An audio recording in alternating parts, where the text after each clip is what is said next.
Hello મિત્રો, આજના mini વ્લોગમાં સ્વાગત છે ને આપણે આવી ગયા છીએ નીચડી હનુમાનજી દાદાના દર્શન કરવા. તો હાલો તમને હનુમાનજી દાદાના દર્શન કરાવવું. તે પહેલાં જો અમારે હું અને કિશોરભાઈ બે આવેલા છીએ. અમારા કિશોરભાઈ છે ને અગરબત્તી કરી રહ્યા છે. જો અગરબત્તી કરે છે અમારા કિશોરભાઈ, અગરબત્તી કરે.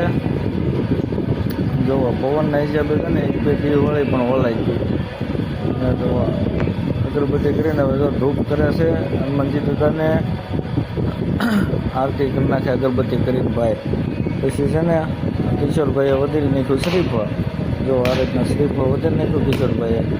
અને પછી અમે છે ને શ્રીફળ વધારીને તમને આગળ હનુમાનજી દાદાના દર્શન કરાવું. તો જો કિશોરભાઈ શ્રીફળ વધારે છે. અને જો આ રીતના અમે હનુમાનજી દાદાના મંદિરમાં આવી ગયા છીએ. અને અહીંયા છે ને જાજો ભાગ તો મંદિરે તાળું જ જોવા મળે. એ આપણને ખબર નથી કેમ તાળું હોય છે, પણ છે ને તાળું જોવા મળે. અમે ઘણી વખત આવીને તાળું જ હોય. અને જો આ હનુમાનજી દાદાના દર્શન તમે કરો. જો જય હનુમાનજી દાદા કોમેન્ટમાં લખી નાખજો. અને કેવો લાગ્યો વિડીયો કોમેન્ટમાં કહેજો. મળીએ પછી બીજા નેક્સ્ટ વિડીયોમાં. Bye bye.